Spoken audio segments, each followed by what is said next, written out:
sent combien les dinosaures attirent, hein. C'est vrai que c'est formidable de vous voir aussi massivement présent dans cet auditorium du Muséum national d'histoire naturelle. J'en profite bien sûr pour remercier aussi Jeanne-Marie Manaranche et toute l'équipe de médiation et d'action culturelle aux manettes, vous le savez, de ces rencontres. Ces rencontres comme celle de ce soir, intitulée Au temps des dinosaures, et qui est proposée dans le cadre de l'exposition Jurassique en voie d'illumination, une exposition que vous pouvez découvrir au Jardin des Plantes jusqu'au 19 janvier prochain. Et puis clin d'œil aussi bien sûr à l'équipe technique à nos côtés, Gwenolé Livinec et Isabelle Durand. Alors depuis la découverte des premiers dinosaures fossiles, la science n'a cessé de faire évoluer nos connaissances liées à leur morphologie, à leur mode de vie, à leur environnement, à leurs capacités fonctionnelles, sensorielles et autres. Mais entre art et science, eh bien, il y a ce chemin aussi qu'il nous appartient d'emprunter ce soir. Comment les paléontologues, mais aussi les artistes, font-ils pour déterminer et restituer ce que nous savons aujourd'hui de ces créatures du passé? Comment travaillent-ils individuellement, collectivement, pour esquisser de plus en plus la finesse de nos connaissances et donc ce monde et ce temps des dinosaures? Avec nous, 3 invités. Léa de Brito, bonsoir. Bonsoir.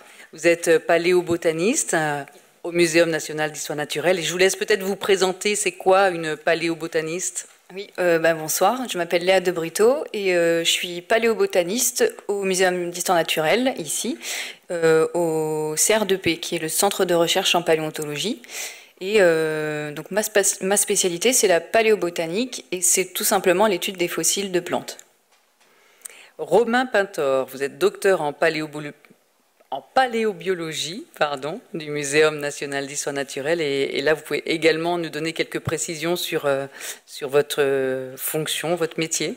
Oui, bien sûr. Donc paléobiologiste, c'est quoi? C'est vrai que c'est un mot qui peut paraître un peu bizarre pour certaines personnes. Un paléobiologiste, c'est en gros un paléontologue qui va s'intéresser aux formes de vie donc disparues, mais surtout comment les organismes disparus vivaient.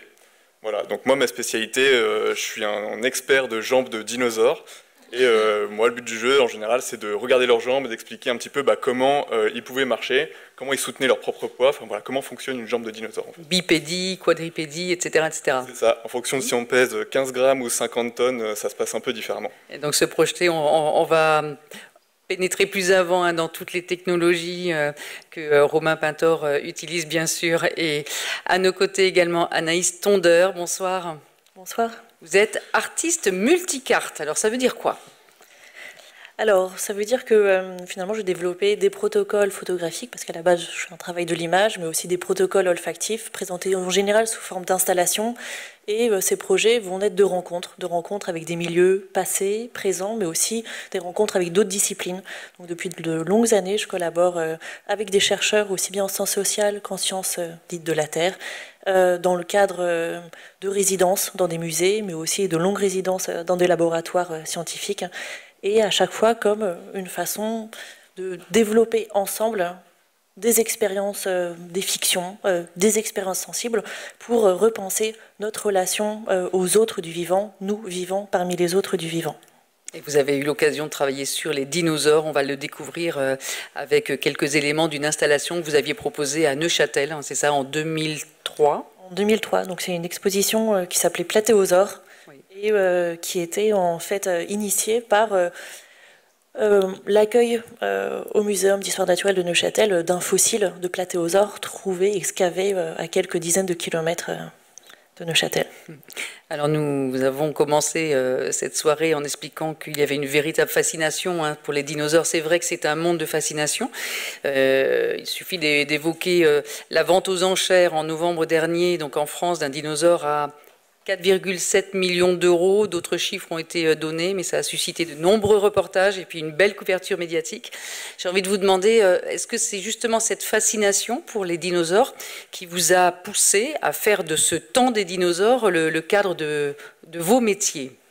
Qui veut répondre en premier? Romain Pintor. Allez, la réponse est oui. Bien sûr, quand j'étais petit, j'étais fan de dinosaures. Donc après, le truc aussi, c'est que moi, je suis de 1993.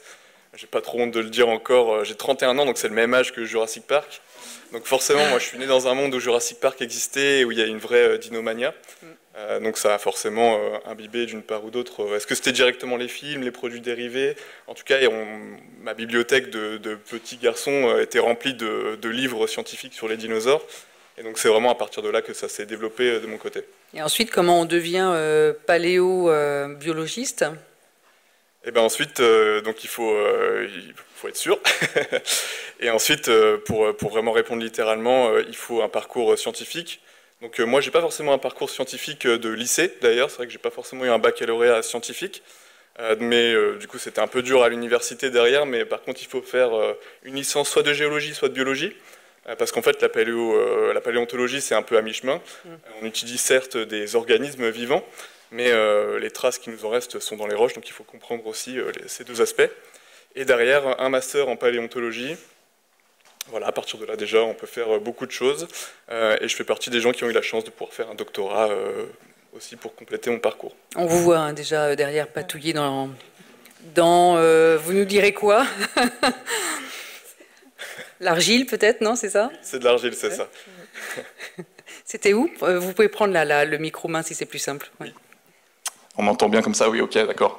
Donc la super photo, voilà, ça c'était l'année dernière, vraiment dans l'argile bien boueuse, comme ça paraît hyper exotique. En fait, ça n'est pas tellement que ça c'est dans le sud-ouest ou l'ouest, il y a des bas de la France, en Charente.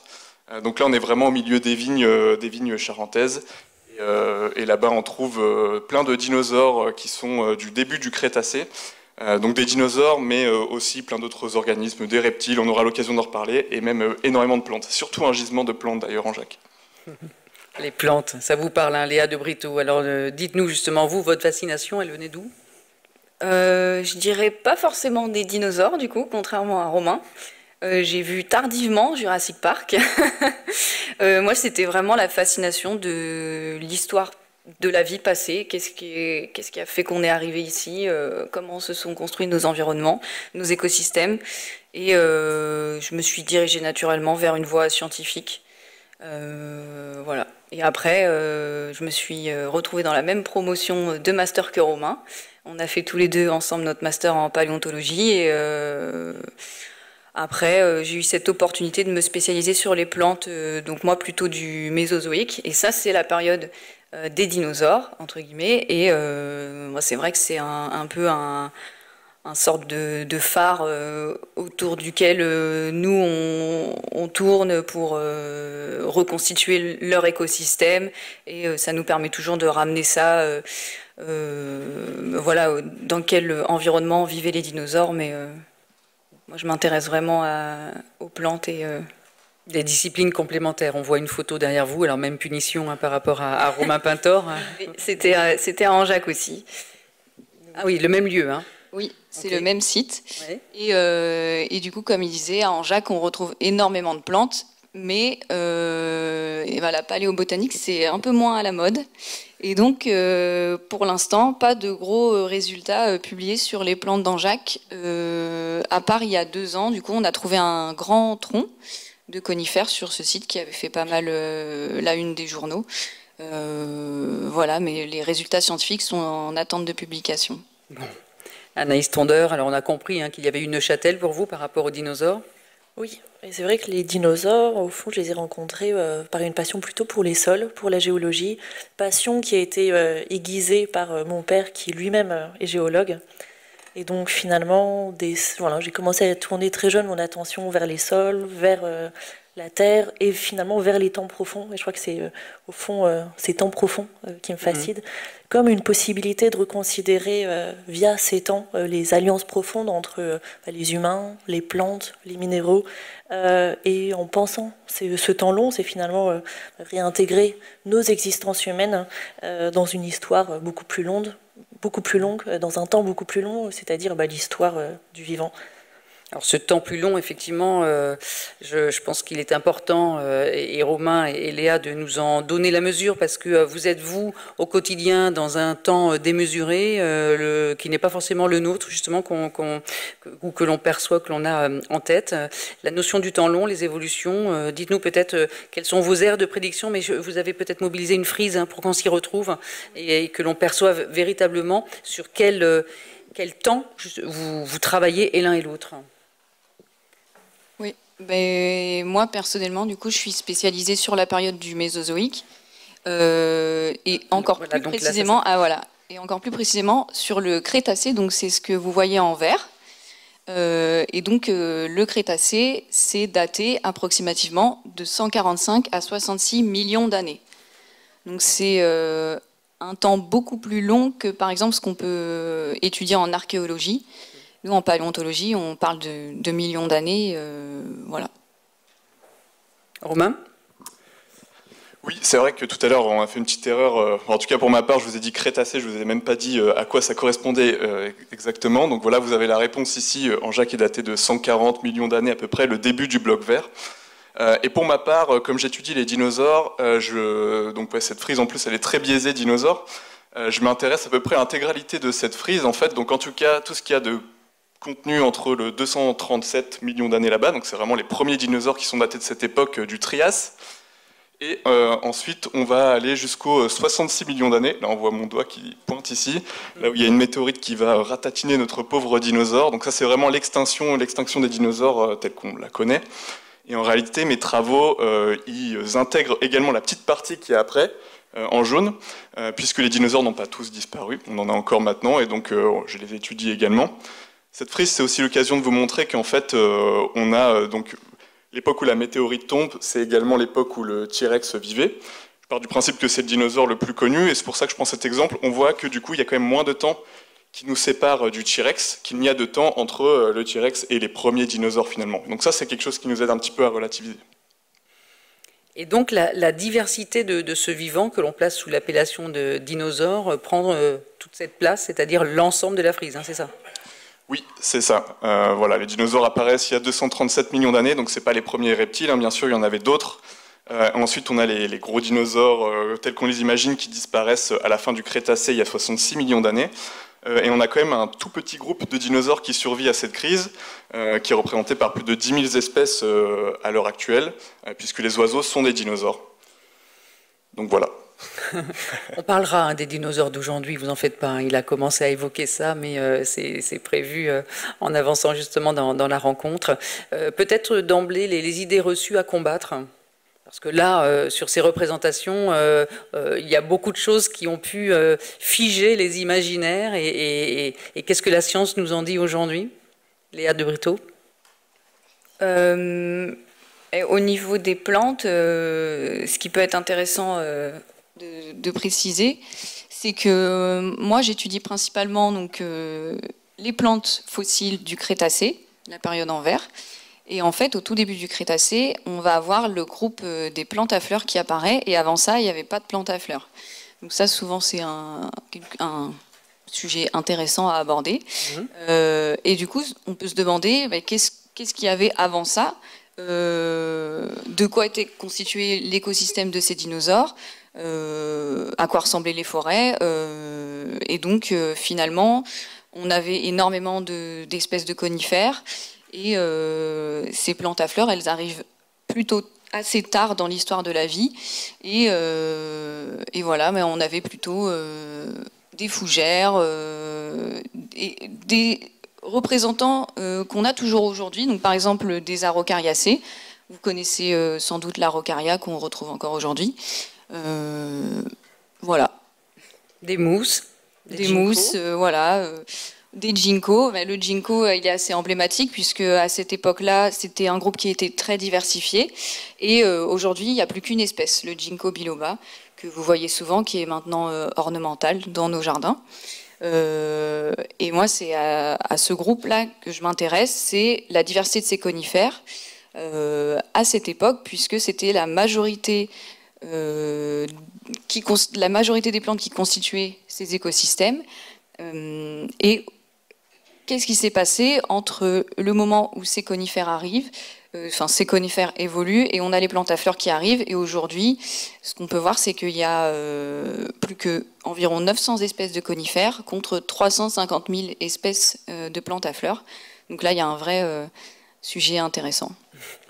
Je parlais des idées reçues à combattre, Romain Pintor, sur les représentations. Vous évoquiez le film Jurassic Park. Est-ce qu'on peut se fier aux représentations justement qui ont été données dans ce film qui a marqué les générations précédentes et qui marquera encore les suivantes? Oui, c'est une réponse en demi-teinte qu'on donne en général, mais c'est aussi parce que le film a un certain âge. Et là, il ne faut pas... Je dis tout à l'heure que j'ai le même âge que le film, donc voilà. Il a 31 ans, on va le redire. C'est un film qui, du coup, à l'époque où il est sorti, il a quand même révolutionné la vision que les gens avaient des dinosaures à l'époque. En tout cas, c'est ce qu'on trouve dans les traces et dans ce que les gens en parlent vis-à-vis de la base. C'est vrai qu'avant le film, on avait une image très pataude des dinosaures, très froide, des reptiles à sang froid qui, du coup, avaient besoin...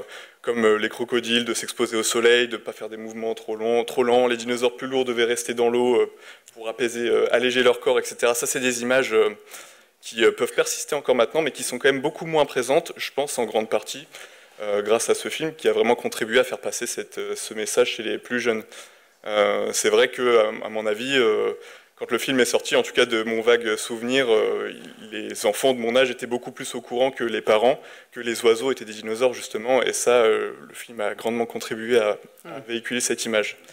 Maintenant, c'est vrai qu'on ne va peut-être pas dresser l'inventaire ce soir, parce que de toute façon, il y a énormément de ressources en ligne pour justement débunker un petit peu Jurassic Park, qui présente encore évidemment on va dire notamment avec les films Jurassic World qui s'ancrent dans la même réalité, des faits scientifiques qui ont été débunkés, justement démontrés comme étant faux, juste pour garder une cohérence cinématographique, mais pas forcément scientifique. Bien sûr.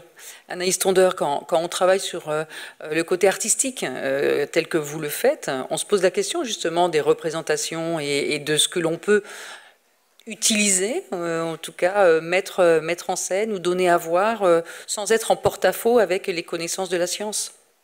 Absolument. Mais après, c'est même pas justement une question d'être en porte-à-faux, c'est d'une certaine manière travailler ensemble pour imaginer potentiellement d'autres présentations. Et pour ma part, c'est essayer d'inventer ces formes d'expériences sensibles qui amènent à sortir d'une représentation. C'est vrai que la représentation visuelle peut d'une certaine manière figer aussi les imaginaires. Et donc là, avec cette installation présentée dans le cadre de cette exposition Platéosaure, l'idée a été d'inviter à rencontrer l'animal, ce platéosaure, donc un herbivore qui mesurait à peu près 8-9 mètres, 4 tonnes. Et l'idée, c'était de le présenter sans le montrer. Donc, en fait, d'inviter le visiteur à rencontrer la puissance de l'animal par son souffle. Alors ça, on va vous permettre de revivre ou vivre en partie l'installation dans un instant. Auparavant, peut-être parler avec tous les trois justement des zones du monde de recherche, où ce que vous avez vécu et vous vivez, enfin vous l'avez vécu Anaïs de votre côté pour cette installation, mais vous vivez aussi au quotidien ce travail de terrain. Et je pense que c'est important d'en parler. Quelles sont d'abord les zones du monde qui sont aujourd'hui ce qu'on peut appeler peut-être des réserves de fossiles ? Est-ce qu'il y a des zones spécifiques ou alors il peut y en avoir partout, mais on ne les a pas forcément encore dénichées? On parlait de l'argile, il faut des conditions aussi de fossilisation. Ben oui, voilà, c'est partout où on a des dépôts sédimentaires, on peut potentiellement avoir des fossiles. Il y a des zones qui sont plus ou moins accessibles, ce qui fait que là, on a des réserves à fossiles, mais en fait, c'est surtout que les sédiments sont là et que les conditions de préservation ont fait que les fossiles ont pu arriver jusqu'à nous. Parce qu'il ne faut pas oublier que la fossilisation, c'est un phénomène très très rare. Et donc, nous, quand on étudie les fossiles, on a accès à une toute petite partie de l'information et une toute petite partie de la diversité fossile et des organismes qui ont existé auparavant.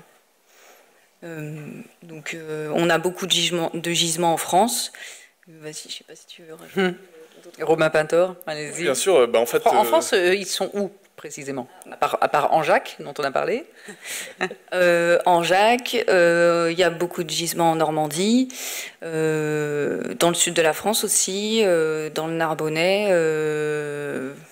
C'est vrai que c'est une question, c'est un peu difficile d'y répondre comme ça, parce qu'en fait, c'est très large, ça dépend ce qu'on cherche. En fait, à partir du moment où vous avez des roches sédimentaires, donc comme l'a dit Léa, des roches qui vont se déposer grâce à la présence d'eau, à l'époque où elles se sont formées, on peut théoriquement avoir des fossiles si c'est un environnement assez calme qui n'a pas été détruit par la suite dans le temps.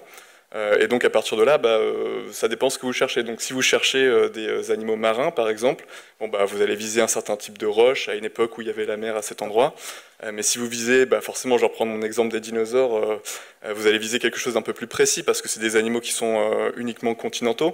Donc vous avez besoin de sédiments qui sont formés à partir d'eau douce en fait, de lacs.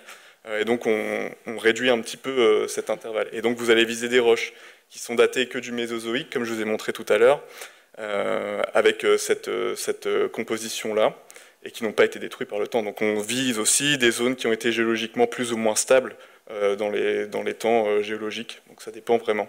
Mais comment parvient-on à déterminer la datation? Parce qu'on sent bien quand même ce temps extrêmement long, que les frontières ne sont peut-être pas si simples et si claires. Donc la datation des lieux de fouilles, des gisements, se fait comment? Justement, en général, en paléontologie, on va dater les sédiments de manière relative. Donc en fait, ça va dépendre de soit quels organismes on retrouve à l'intérieur de ces sédiments et qui ont une forme particulière et qui nous permettent de relier ces dépôts à d'autres dépôts qu'on a déjà datés et donc on sait qu'ils sont à peu près du même âge. Ou alors, par exemple, on peut, toujours en utilisant ce même principe, on utilise souvent, par exemple, les pollens qui se fossilisent très bien. Et ça peut aussi être, par exemple, là en Jacques, on date le site principalement grâce à ce qu'on appelle des gyrogonites. Donc c'est on va dire les graines entre guillemets de petites algues d'eau douce. Voilà. Ouais, c'est vrai que c'est toujours un petit casse-tête, puis on entend souvent parler aussi de méthodes isotopiques, chimiques. On parle souvent de carbone 14 par exemple, mais ça c'est des éléments chimiques qu'on ne peut pas forcément utiliser nous parce qu'ils n'ont pas une durée de vie assez longue. Vous parlez des temps justement, donc nous on a besoin de marqueurs qui restent sur des millions d'années, et c'est pour ça qu'on va beaucoup reposer aussi sur la datation de fossiles. Comme disait Léa, au final les pollens c'est super, les algues, on a les micro-organismes marins aussi, ça c'est vraiment très très bien parce que vous en avez en grande quantité, il y a énormément de chances d'avoir fossilisé des micro-organismes qui vivaient dans l'eau, du plancton en quelque sorte. Grâce à l'expertise des paléontologues qui s'intéressent à ce genre de micro-organismes, ils vont créer plein d'espèces on va avoir ce qu'on appelle des bons fossiles stratigraphiques, c'est-à-dire que si vous trouvez une espèce d'un micro-organisme qui a vécu un peu partout sur Terre, mais dans une période de temps extrêmement restreinte, c'est grâce à la présence de ces espèces que vous pouvez dater de manière relative, de gisement en gisement, les roches que vous allez voir. Anaïs Tondeur, est-ce que vous avez un visuel peut-être du terrain des platéosaures? Donc c'était il y a 210 millions d'années, hein, en Suisse allemande, Afrique, c'est ça? Oui, donc en fait, c'est une zone où se trouverait un énorme troupeau de platéosaures qui a été retrouvé en 2005-2006 en fait sur le site d'une carrière d'argile. Vous voyez juste à côté l'argile excavée qui sert encore actuellement à former des tuiles. Et vous pouvez voir ici la strate, donc cette strate rouge, oui, où se trouvent ces platéosaures. Donc en fait, voilà, c'est finalement une zone qui, à l'époque du Trias, donc il y a 210 millions d'années, ressemblait, d'après ce que j'ai compris, à une immense lagune. On se retrouve dans une période de réchauffement climatique d'origine naturelle, cette fois-ci. Et en fait, les platéosaures sont en quête d'eau. Et là, ils s'assemblent pour essayer d'accéder aux dernières gouttes d'eau. Oui. Et en fait, ils se retrouvent enlisés dans cette argile qui va les tuer, mais qui en même temps va les conserver pendant 210 millions d'années. Ah, ça ressemble à quoi? Alors, un platéosaure? Bonne question. Bonne question. C'est un corps avec, dans ma représentation, un estomac particulièrement large, un cou particulièrement long, et de même pour la queue. Donc en fait, il fait à peu près 8-9 mètres de long, mais vraiment en l'étirant. Et pour moi, c'est vrai qu'on le présente comme un mastodonte, mais comme ça, dans les représentations, il ne paraît pas comme un dinosaure si imposant. Je ne sais pas quel est votre point de vue. Ouais, c'est plutôt une bonne représentation.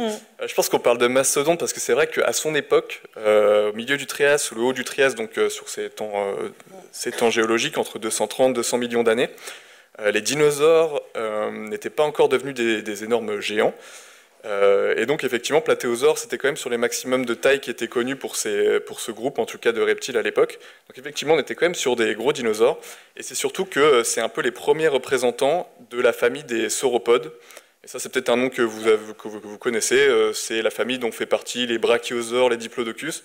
Donc en fait, ces énormes dinosaures, hein, qui sont les plus gros organismes terrestres, en tout cas qui ont marché sur la Terre, avec certains animaux par la suite qui ont évolué des tailles de, je le disais tout à l'heure, 50 tonnes. Donc souvent, en général, c'est le superlatif qu'on utilise pour parler de cette famille. Oui. Peut-être qu'il a coulé un peu sur Platéosaure, du coup.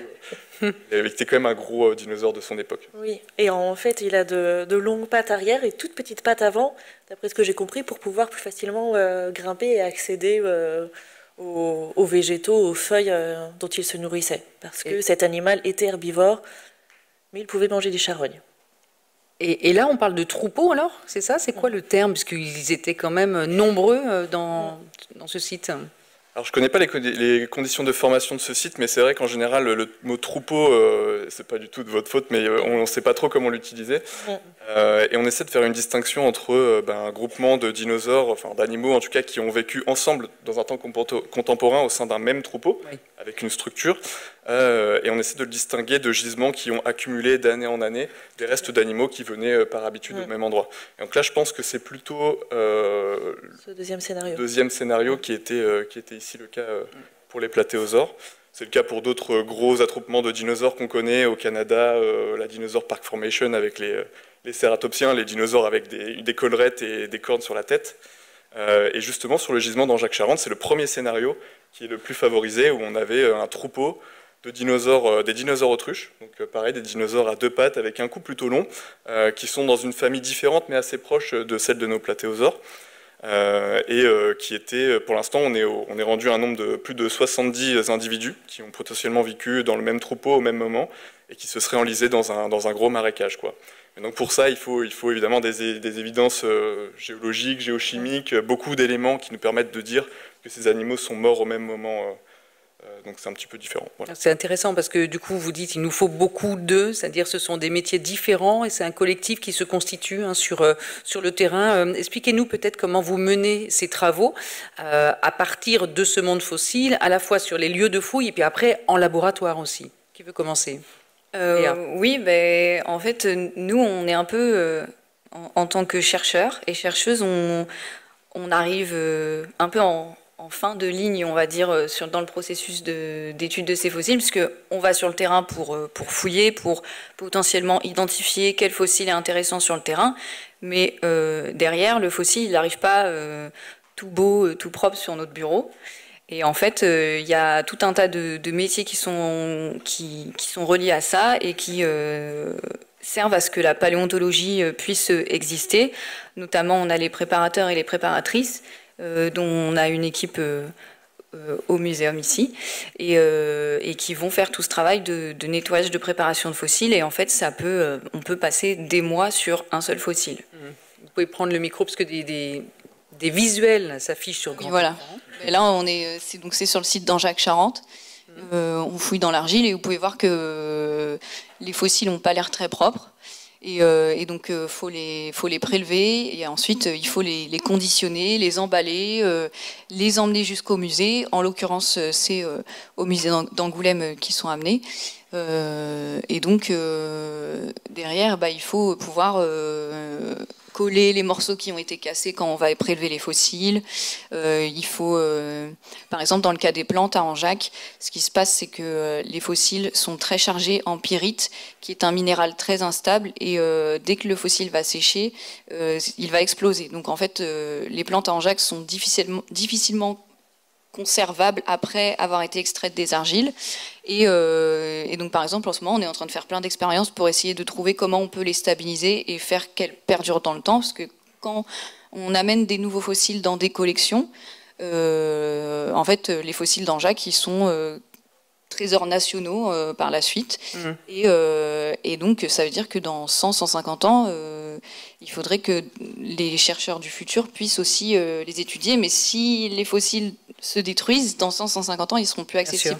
Donc ça veut dire que tout le travail d'expertise, d'analyse se fait sur place, parce qu'il y a une course contre le temps, justement? Dans le cas des plantes, c'est un peu le cas. Il faut vite identifier ce qui semble intéressant. Il y a beaucoup de pertes. Et pour l'instant, ce qu'on fait, c'est qu'on les préserve dans l'eau. Mais bon, c'est pas optimal. Voilà, c'est pas optimal. Romain Pintor, de votre côté, intéressant aussi que vous nous disiez par rapport à vos travaux qui concernent les connaissances sur la bipédie, quadripédie et donc la morphologie, les mouvements, comment vous travaillez, parce qu'il y a aussi pour vous, alors à l'inverse, tout un travail qui se fait aussi dans votre laboratoire avec d'autres moyens et voire peut-être même l'intelligence artificielle, non ? Oui, tout à fait, c'est vrai. Donc oui, on m'a vu en photo sur le terrain, mais normalement, je suis pas forcément, on va dire pour mes travaux, obligé d'aller sur le terrain. En fait, moi, je pourrais, pour faire mes activités de paléobiologiste, juste fouiller dans les tiroirs des musées, et essayer de faire ressortir un peu de nouvelles informations de fossiles qui ont déjà été étudiés dans le passé. Et donc là, c'est ce qu'on peut voir. Oui, on voit faire ça un petit peu sur ces photos. Donc ici, j'étais en train d'utiliser ce qu'on appelle un scanner surfacique. L'idée était de créer des modèles 3D de fossiles voilà, qui étaient déjà connus, déjà préparés. En fait, Léa vous a décrit tout le processus d'excavation, de préparation. Et donc ça se passe après, quoi. Donc vraiment, une fois qu'on est dans le musée. Donc il y a ces scans qui sont faits. Ensuite, vous pouvez voir ici un petit peu une chaîne d'études de la morphologie fonctionnelle, de la paléobiologie. Et donc dans mon cas, j'utilisais ces modèles 3D pour essayer un petit peu de quantifier les différences de forme qui peuvent exister entre des os des jambes de dinosaures. Donc là, vous avez que des fémurs qui s'affichent sur l'écran. Si vous pouvez revenir en arrière, s'il vous plaît. Ça va venir. Ouais. Super, merci beaucoup. Vous avez que des fémurs qui s'affichent ici, et donc on peut voir un petit peu le genre de choses qu'on peut faire derrière. Donc le but, c'est vraiment de vous montrer qu'on quantifie les choses en utilisant notamment de l'intelligence artificielle. Donc là, on est dans un cas de machine learning. L'idée, ce qu'on fait, vous voyez tous ces petits points qui sont posés sur l'os, ceux qui sont orange, c'est des petits points qu'un opérateur va devoir reconnaître, placer lui-même. Par contre, vous avez des petits points qui vont être un peu plus gris, et donc ça, c'est des choses qui vont être placées de manière semi-automatique en utilisant des statistiques, des mathématiques. Et ensuite, en bas, les petites figures que vous pouvez voir, l'idée, c'est de faire ce qu'on appelle du clustering, en gros, de regrouper, de créer des groupes grâce à des modèles entraînés de dinosaures en fonction de comment ils marchent, par exemple, ou alors quel poids ils font, est-ce qu'on peut créer des catégories de poids, etc. Et ensuite, en fonction des couleurs, des attributions, on peut dégager de la structure et voir, par exemple, sur quelle partie de l'os, donc c'est ce qu'on peut voir à gauche ici, on va avoir les morphologies qui changent le plus. Donc ça, c'est un pan de travail, mais on peut avoir un autre pan de travail avec, c'était ce qu'on pouvait voir après, mais c'est pas grave,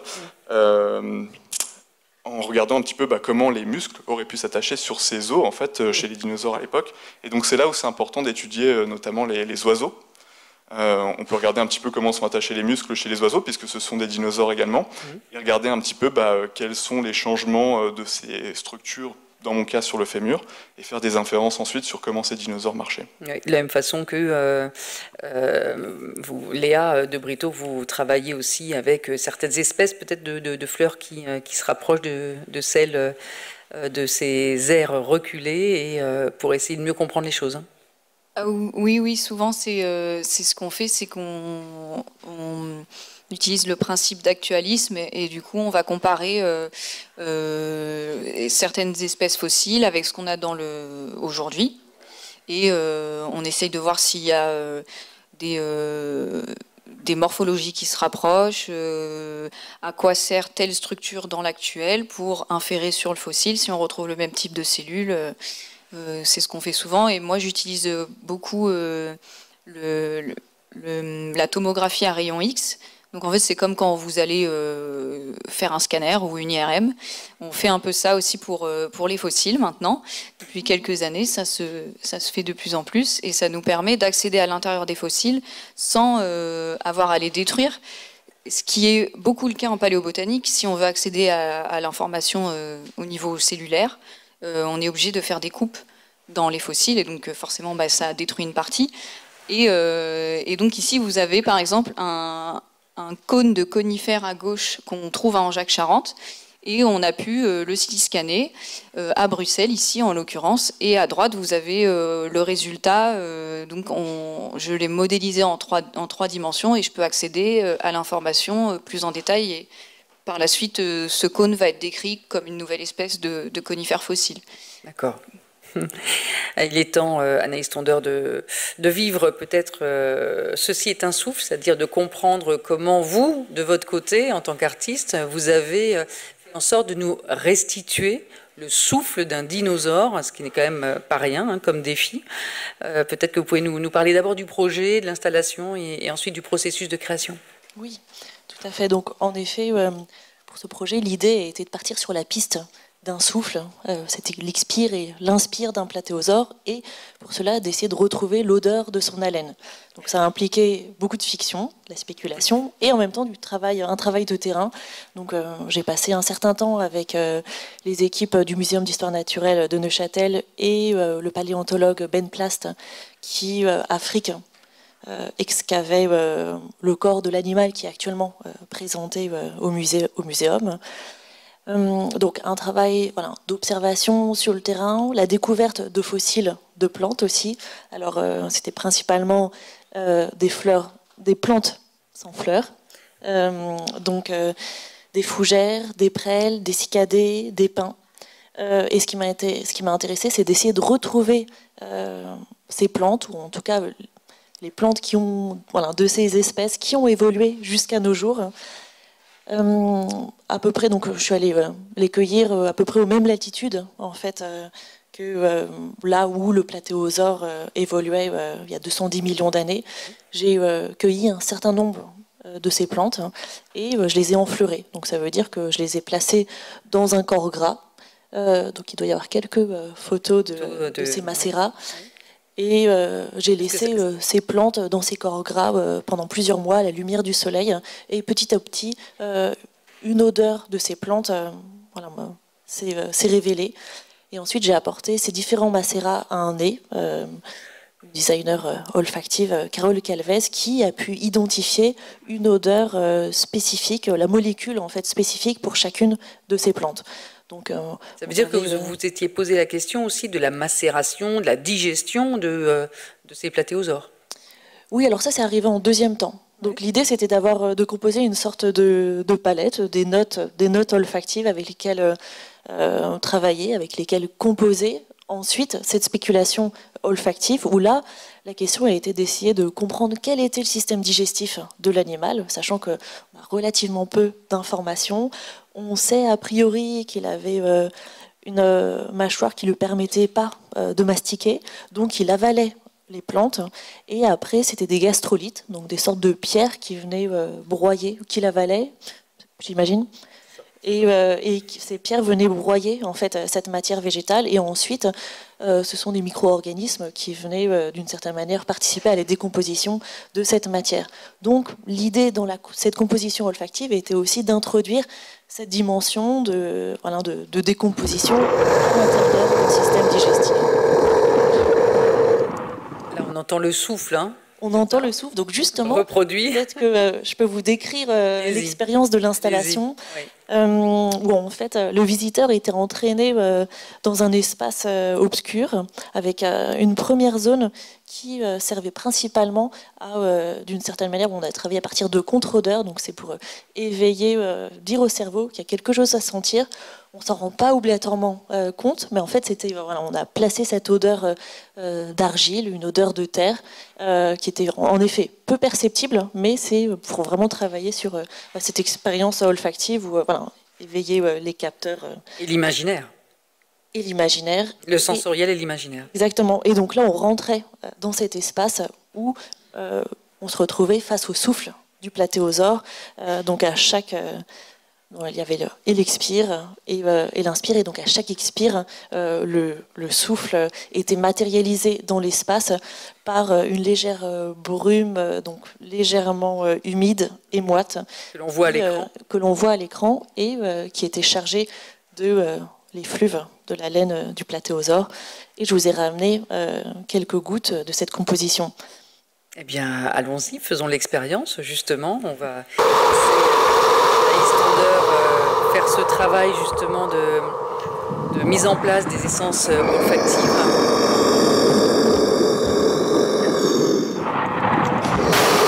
En attendant, peut-être que Léa de Brito Pintor, vous pouvez nous parler justement aussi de la place du hasard, de l'intuition, de l'interprétation. Ça pose la question justement des certitudes, des incertitudes. On parlait du système digestif, des erreurs commises, aujourd'hui rectifiées grâce à la science en marche. Est-ce que vous-même, quand même, cette place du hasard, de l'intuition, de l'interprétation, elle rentre dans le travail que vous menez? En paléontologie, en fait, c'est que de l'interprétation et c'est que des hypothèses. On ne pourra jamais être sûr à 100% de ce qu'on infère dans nos études parce qu'on n'a pas de machine à remonter le temps et on ne peut pas aller voir directement ce qui s'est passé. Et du coup, Romain, il saura mieux dire, mais dans le cas des vertébrés, c'est assez rare de retrouver des tissus mous et du coup, les organes internes, on ne les retrouve pas. Moi, en tout cas, j'en ai pas connaissance pour les platéosaures. Du coup, on doit c'est comme une enquête en fait. On doit prendre tous les indices à notre disposition sur le terrain et essayer de sortir l'information. Romain Pintor, et puis après on redonne la parole à Anaïs qui est en train de préparer et qu'elle nous donne quelques éléments sur sa préparation. Allez-y, sur l'interprétation, l'intuition. Oui, c'est une question qui est tout à fait légitime. C'est vrai que c'est intéressant d'y répondre parce que la paléontologie, ça reste une science naturelle, une science qu'on pourrait qualifier de dure. Il faut qu'on se place dans un contexte déductif, il faut qu'on suive la méthode scientifique, on y est contraint et heureusement. Justement, ça nous permet justement de rester dans un cadre raisonnable, où on pose des hypothèses auxquelles on peut répondre. Et voilà, quand on sait qu'il y a des hypothèses, des spéculations pour lesquelles on n'a aucun moyen de tester si elles sont vraies ou si elles sont fausses, surtout si elles sont fausses d'ailleurs, on n'y va pas tout simplement. Donc c'est vrai qu'on avait l'occasion d'en discuter un petit peu avant, mais dans le cadre des dinosaures par exemple, les gens se posent beaucoup la question de comment les dinosaures se reproduisaient. Et en fait on a tout simplement, comme Léa l'a dit, pas de traces d'organes qui pourraient nous aider à comprendre un petit peu comment cette fonction était remplie chez ces animaux. Donc on n'y va pas tout simplement. Oui. On ne peut pas y répondre. Encore des points d'interrogation. Le risque de l'anthropomorphisme aussi. Et il faut se garder de ce risque-là, mais ce n'est pas si facile. Bon, on est formé en tout cas pour l'éviter. Alors Anaïs Tondeur, vous pouvez nous expliquer. Donc vous avez préparé des testeurs qui passent là, qui vont être mis à disposition du public. Est-ce que vous pouvez nous en dire plus sur justement ce que vous avez travaillé ou la pierre, les matières? Oui. Donc là, en fait, alors en parlant, vous prenez le micro à main, peut-être. Voilà. Vous pouvez passer de petites notes papier, mais habituellement, en fait, je travaille plutôt à partir d'argile qui vient directement de la carrière où le platéosaure a été excavé à Afrique. Et donc là, cette argile est semi-cuite, donc l'argile est encore assez poreuse et permet de diffuser l'odeur de la laine du platéosaure. Et donc, vous pouvez peut-être sentir et ces notes végétales, et en même temps, l'idée était de faire appel à cette odeur de décomposition, tout en restant dans une odeur qui finalement éveille l'imaginaire, nous entraîne vers des paysages végétaux qui, d'une certaine manière, dépassent l'entendement, et nous invite aussi à cette expérience de penser la façon dont nos souffles nous relie constamment au monde, nous sommes nos respirations, nous lient par le carbone qu'on va rejeter. Souffle de la vie aussi. Exactement, et le rôle des plantes depuis le début de l'histoire de la Terre. Donc c'est finalement aussi penser le cycle des circulations, des souffles qui nous lient aux autres qu'humains depuis les débuts de l'histoire de la Terre. Peut-être que vous pouvez faire sentir justement le résultat et à Léa et à Romain. Pas senti, on commence à effectivement profiter de ces odeurs. Et j'attends vos commentaires. Ça, on vous l'avait encore jamais préparé, c'est ça? C'est vrai que c'est la première fois. J'imaginais pas sentir un dinosaure un jour. Oui. Léa, parce que c'est quand même votre univers aussi, toutes ces plantes, mais là, du coup, ça donne quoi? C'est intéressant, ça nous permet de nous projeter un peu. De toute façon, on peut que imaginer à quoi ça peut ressembler, donc c'est intéressant, c'est une bonne découverte. Merci. Alors, si les testeurs continuent à passer dans le public, je vous propose, pourquoi pas, de prendre les premières questions et puis on pourra continuer à discuter avec nos invités. Est-ce que certains ont des questions? Oui, je vois une main qui s'est levée tout de suite, très dynamique. On va vous amener... Oui, vous pouvez prendre un micro. On va vous apporter un micro pour pouvoir vous entendre. Alors, la dame est là-bas. Non, de l'autre côté, voilà. Désolée, vous êtes toute seule. Voilà, la première main, la dame là-bas.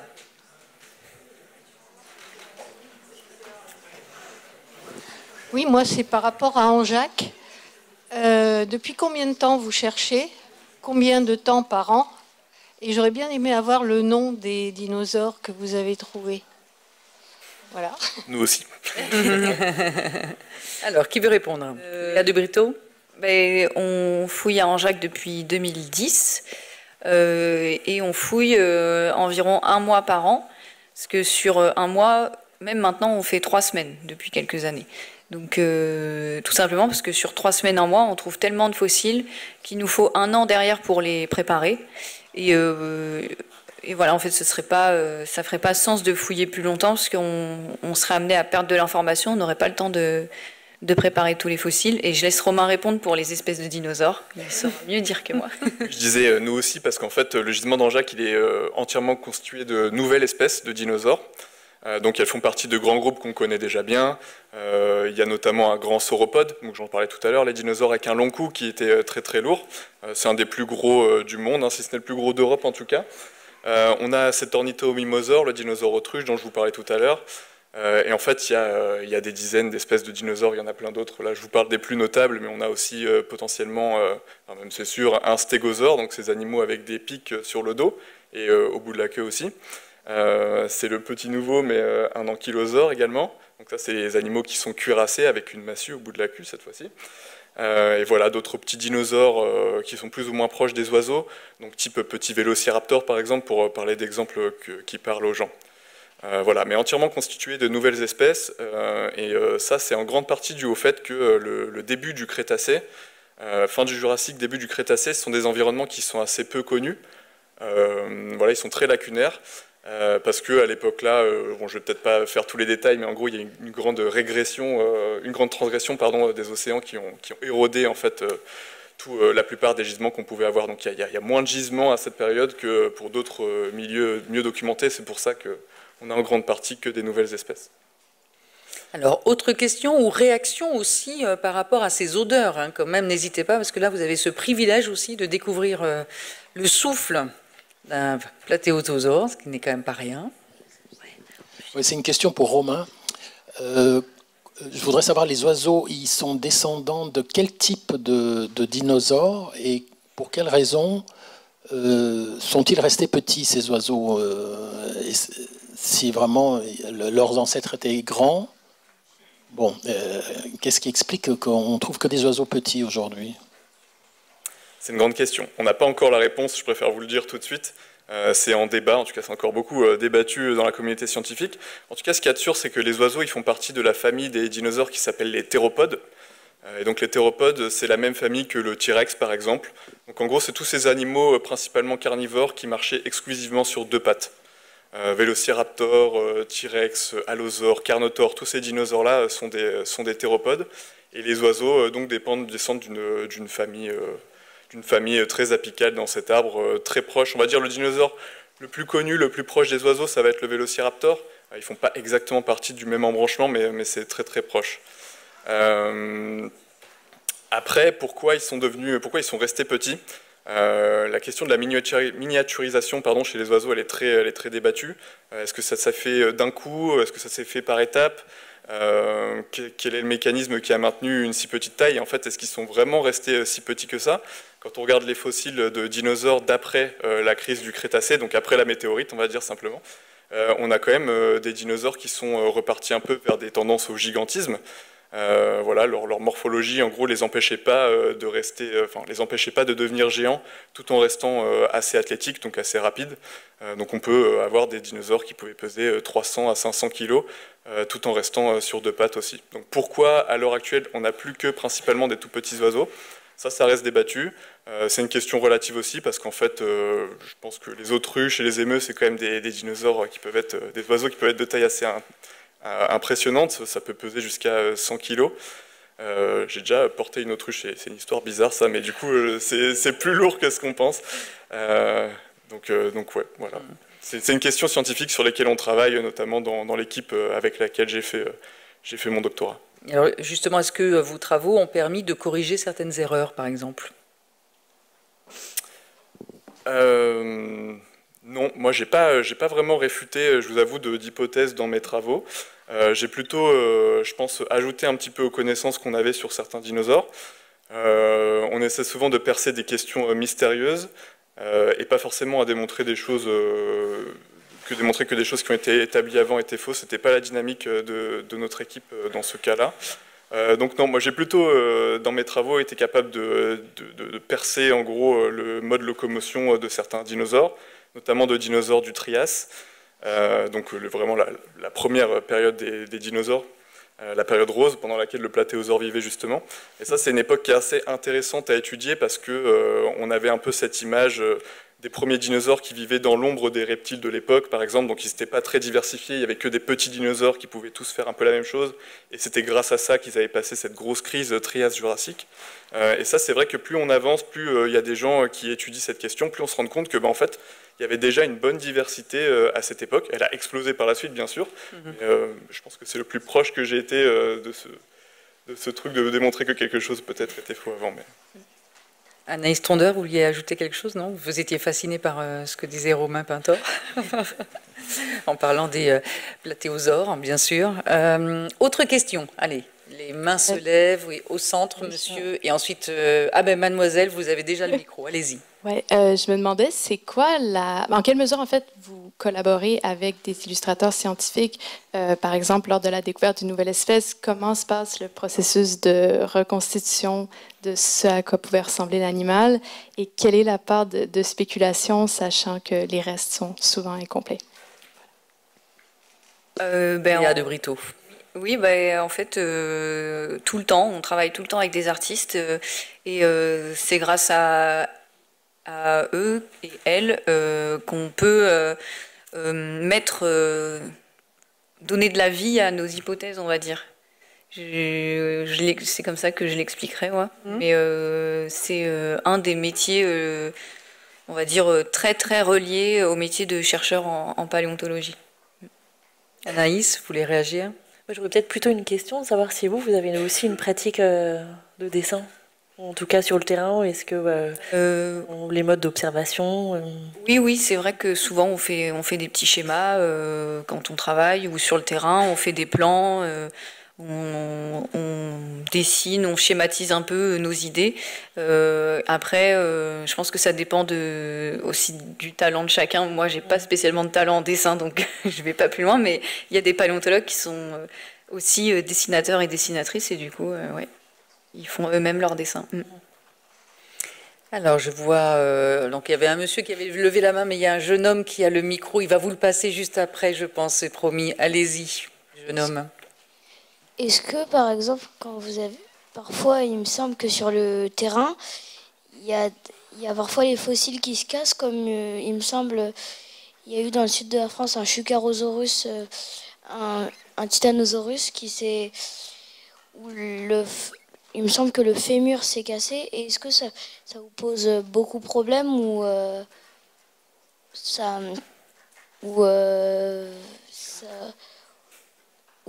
moins qu'on le pense? On arrive à le réparer peut-être et à l'analyser quand même, c'est cela, Romain? Ça, c'est une question qu'on se pose beaucoup sur le terrain, au final, surtout quand on commence. Ça dépend comment on le casse. Le but du jeu, bien sûr, c'est pas de le casser. On a des protocoles quand même pour approcher les fossiles sans les abîmer. Maintenant, pour faire une découverte, il faut creuser. Et en creusant, ça arrive malheureusement d'endommager un fossile. Donc c'est pour ça que c'est très important de le signaler, de chercher les petits morceaux qui peuvent rester. C'est pour ça qu'on a justement des préparateurs, préparatrices avec nous sur le terrain pour justement recoller ces morceaux, essayer de plâtrer le tout, vraiment de consolider, voilà, c'est ça le mot que je cherchais, le fossile pour perdre le moins d'informations possible. En fait, c'est une très bonne question parce que c'est vraiment une des premières choses qu'on nous a appris, je pense, sur le terrain quand on a commencé à fouiller. Tu vas casser un fossile un jour, alors regarde comment tu fais pour pas perdre d'informations dessus. Allez, autre question, monsieur. Oui, merci d'abord pour votre contribution. En 2012, le journal Nature soutenait qu'on avait retrouvé des cellules rouges dans les os de certains dinosaures. Je n'ai pas suivi l'affaire après, je ne sais pas si vous l'avez suivi de votre côté. S'agit-il d'une contamination extérieure des chercheurs ou a posteriori, ou est-ce que effectivement c'est bien des cellules rouges de dinosaures? On disait qu'on avait même identifié certains acides aminés dans ces cellules. Et si c'est le cas, comment expliquer que ces cellules de tissus vivants puissent se préserver aussi longtemps? Romain Pintor. Oui. Quand vous dites cellules rouges, vous parlez de pigments ou vous parliez d'ADN? Du coup, j'ai vu que vous parliez d'acides aminés aussi. Parce qu'il y a eu les deux cas de figure, en fait. C'est pour ça que je vous demande...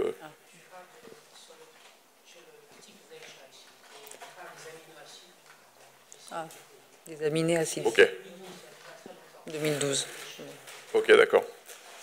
Oui, parce qu'effectivement, c'est vrai qu'il y a eu plusieurs affaires à ce niveau-là. Alors, juste pour le contexte, c'est vrai qu'on pense souvent à l'ADN, les dinosaures, parce qu'on pourrait retrouver un jour de l'ADN de dinosaures pour pourquoi pas en recréer un, par exemple. Donc, en fait, comme on vous l'a présenté à travers certains médias, non.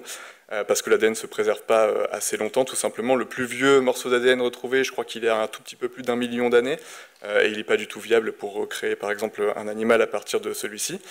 Par contre, dans le cas que vous évoquez, c'est vrai qu'il y a eu plusieurs épisodes, et vous avez parlé de quelque chose d'intéressant, c'est de contamination. Donc ça, c'est quelque chose qui est arrivé, où il y a eu, je ne sais pas s'il s'agit de cette découverte-là, parce que je ne me rappelle pas exactement de tous les articles qui sont sortis depuis, mais il y a eu ce cas-là où effectivement, on a eu publication d'une découverte de protéines, en fait, chez un dinosaure. Il me semble que c'était chez un dinosaure. Et en fait, c'est avéré par la suite que c'était une contamination, justement, de l'équipe de chercheurs dessus. Donc c'est pour ça qu'en science, justement, je profite de ce tremplin pour rappeler je le disais tout à l'heure, mais qu'on se contraint vraiment toujours à la méthode scientifique, c'est-à-dire qu'on pose nos hypothèses de manière à pouvoir les revisiter et réfuter par la suite. C'est très important pour nous, pour pouvoir être le plus rigoureux possible et jamais tomber dans le piège de la vérité absolue. Donc voilà. Alors il y a eu ça. Par contre, c'est vrai qu'il y a eu quand même, je crois que c'est relativement récent, et là je ne suis pas 100% sûr non plus, mais d'autres découvertes du même genre, où là pour le coup on était vraiment sur des traces de structure de protéines. Je n'irai pas plus loin parce que j'ai pas envie de vous dire des bêtises, mais ça pour le coup ça n'avait pas été réfuté, et je me demande si c'était pas par la même équipe d'ailleurs, donc qui ont vraiment pas lâché et qui ont continué à vraiment étudier ça, et heureusement, puisque s'ils ont fait cette découverte, c'est vraiment super. À suivre donc. Allez, dans les 2 dernières minutes restantes, j'aimerais bien qu'il y ait quand même des retours sur les testeurs. Ça sent quoi? Ça évoque quoi pour vous? Voilà, n'hésitez pas aussi. Alors, qui veut se lancer? Moi, j'avais juste bon, en fait. Une autre question, je suis désolé. Allez-y. Je ne vous voyais pas dans le fond, vous étiez dans le son. Il n'y a pas de souci. Merci tous les quatre pour la présentation. J'avais une question sur justement le fait que en paléontologie, il faut toujours poser des hypothèses et c'est très difficile de les vérifier. Du coup, notamment avec Romain sur les postures et tout ça des dinosaures. Et du coup, j'aimerais avoir votre avis sur la représentation de ceci dans les musées ou dans les lieux scientifiques, où justement on a tendance à figer notre point de vue sur une période. Quand on regarde dans la galerie de paléontologie, certaines positions de nos dinosaures ne sont pas forcément les bonnes. Et du coup, j'aimerais bien avoir votre point de vue là-dessus. Vous, en tant que scientifique, vous vous figez jamais, mais du coup, dans un musée, on est obligé de figer notre point de vue sur une période donnée. Est-ce que vous vous encouragez à qu'on change constamment pour s'adapter aux recherches? Vous trouvez ça bien que ça représente le point de vue d'une période donnée? Et est-ce qu'on peut changer d'ailleurs oui, est-ce qu'on peut justement sans fragiliser le squelette ou en tout cas ses fossiles aussi? Romain Pintor. C'est vrai que normalement la posture de l'animal, elle est réfléchie au moment où on va créer l'exposition, voilà, c'est ça que je cherchais. Donc effectivement, à partir de si on veut une posture un peu plus statique, un peu plus dynamique, ça c'est le genre de choses qu'il faut un petit peu réfléchir au moment où on va créer l'armature. Par contre, au niveau du squelette en lui-même, ça c'est pas forcément une contrainte, notamment parce que chez les dinosaures, puisqu'on parle des dinosaures ici, on n'a pas les articulations cartilagineuses qui sont conservées, donc on a toute la liberté de pouvoir placer les membres un peu comme on le souhaite. Donc, pour répondre à votre question, en fonction des musées et des galeries, il y aura un parti pris de est-ce qu'on se colle vraiment à la réalité scientifique, est-ce qu'on a les ressources pour modifier les postures, etc. Ou est-ce que justement, on a envie de conserver un petit peu ce point de vue historique, qui est quand même très intéressant, très important à conserver également. Et donc là, c'est le parti pris, je pense, du muséum ici, ou dans la galerie de paléontologie, vous avez les postures un peu originales des dinosaures, notamment, qui sont conservées. Donc vous avez l'allosaure, donc c'est un grand dinosaure théropode, un peu comme un T-Rex, qui position kangourou, donc ça c'est vraiment les premières positions inférées pour ces animaux, en arrière, en reposant sur la queue avec la tête très haute. Alors qu'en fait c'est des animaux qui ont une position très horizontale, beaucoup plus proche de celle des oiseaux justement, donc beaucoup plus dynamique. Donc on n'est pas sur un animal qui repose sur sa queue, mais qui va être complètement droit, avec le cou allongé, aligné avec la queue. Bon, ce sont des choix faits à un moment, mais qui peuvent évoluer aussi, on imagine, non ? C'est des choix, ouais, c'est plutôt on va dire, une réalité scientifique qui évolue, et ça c'est en fonction du contexte. Et Léa l'évoquait très bien tout à l'heure en parlant d'actualisme, parce que c'est vraiment ça, en fait, on va regarder chez ces animaux, donc pour mon cas, chez ces animaux disparus, les animaux vivants qui sont les plus proches, et on va utiliser un petit peu ce qu'on connaît de leur position, de leur fonction, de leur morphologie fonctionnelle et biomécanique, pour les inférer raisonnablement chez des animaux qui présentent la même structure et qui sont très proches évolutivement. Et donc pour les dinosaures, on va regarder les oiseaux en premier lieu, puis les crocodiles, qui ne sont pas des dinosaures mais qui sont assez proches. Et ça nous permet un petit peu de faire des inférences sur leur posture. Et donc quand on a les oiseaux en exemple d'actualisme, on part forcément que vers du dynamisme. Allez, est-ce qu'il y a... Allez, dernière question, monsieur.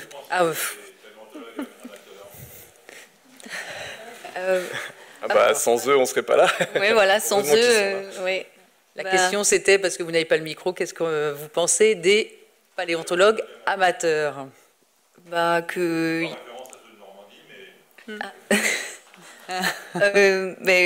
tout cas, je ne vais pas parler pour tout le monde, mais je sais que Romain et moi, notre avis sur le sujet, c'est que sans eux, la paléontologie serait beaucoup moins, on va dire, on aurait beaucoup moins d'informations et aujourd'hui, c'est un métier qu'il est difficile de faire en se professionnalisant. Et donc, les paléontologues amateurs permettent de sauver énormément de matériel, de découvrir des nouveaux sites et d'apporter énormément d'informations pour la science, pour la paléontologie. Oui, c'est exactement ça. On a plein de fossiles qu'on n'aurait pas grâce au travail acharné des paléontologues amateurs. Donc on ne va pas parler de la Normandie, mais un peu quand même, parce que justement... avec le gisement notamment des vaches noires, sans le travail des paléontologues amateurs quotidiens, à chaque marée, en fait, on perd énormément de volume de fossiles. Donc ça, on y est bien sensibilisé. C'est des informations scientifiques qu'on pourrait tout simplement pas avoir si on se restreignait juste à la toute petite communauté de paléontologues professionnels, parce qu'on n'est juste pas assez nombreux pour tous les fossiles, quoi. C'est aussi simple que ça. Avec les risques, on imagine aussi quand on est amateur, on n'a pas forcément les pratiques peut-être spécifiques, mais non. Vous seriez étonné, hein. Ouais. Finalement, non. Ça, en fait, pure question. Oui. C'est souvent des gens qui sont passionnés, qui même parfois ont des connaissances qui peuvent en tout cas, qui vont avoir des connaissances techniques qu'on ne va pas forcément enseigner, par exemple. Donc, non, c'est des gens qui pratiquent et qui sont tout aussi sérieux que la communauté professionnelle. Allez, toute dernière question. D'abord, j'aimerais dire que j'aime bien l'odeur de la laine du platéosaure. Merci. Et ensuite, j'avais une question sur le son que pouvaient faire ces dinosaures autrefois. On peut réentendre le souffle déjà quand même. Ce serait quand même bien. Il y a le souffle, mais bon, à part ça, tous les reportages, on entend qu'ils font des rugissements comme des lions. Est-ce que l'on peut dire de platéosaures ou d'autres du son que ces animaux pouvaient produire? Là, pour nous, c'est une spéculation, mais c'est vrai que quand on regarde la morphologie finalement de l'animal, ce platéosaure a un cou qui mesure 2 mètres de long, non, 1,50 m. J'imagine que ça a une influence en fait sur le son qui est produit, sur le mouvement du souffle. Et Pour le son, par contre, c'est autre chose, hein, c'est ça. Et oui, les représentations, là c'est encore des points d'interrogation, Romain Pintor. Alors on est encore dans des structures qui vont pas bien se préserver à l'état fossile, c'est des tissus mous, donc on va pas les fossiliser tout simplement. Donc il faut ruser un petit peu, on va encore une fois utiliser ce qu'on appelle l'actualisme, donc je viens de vous le décrire, mais c'est vrai que si on utilise un petit peu ce qu'on sait des crocodiles et des oiseaux, et ben on va remarquer qu'on n'est pas du tout dans la représentation que vous avez évoquée avec des gros rugissements, etc. En fait, les crocodiles, par exemple, sont des prédateurs et ils rugissent pas, ils sont très silencieux. Il y a quand même des études qui ont été faites sur le sujet, donc elles sont très minces. C'est un pan qui est très mince de la recherche chez les dinosaures en tout cas, mais qui démontre quand même que, je sais pas comment expliquer ça, que en gros, on va dire les prédateurs et d'autres dinosaures n'utilisaient pas forcément les mêmes canaux de communication, avec certains qui émettraient des infrasons, pour éviter que les autres puissent les entendre, etc. Donc c'est vraiment une réalité qui est probablement différente de celle qu'on a représentée. En tout cas, c'est vrai qu'on n'imagine pas trop pourquoi, je veux dire, un T-Rex qui pèse 8 tonnes, ça doit être déjà compliqué d'être discret, donc si en plus il faut crier partout alors qu'on n'arrive pas à courir à plus de 20 km/h, ça paraît pas logique, quoi. Donc, bon, merci en tout cas, merci à tous les trois, hein, Léa de Brito, Romain Pintor, Anaïs Tondeur. Merci à tous et toutes, bravo.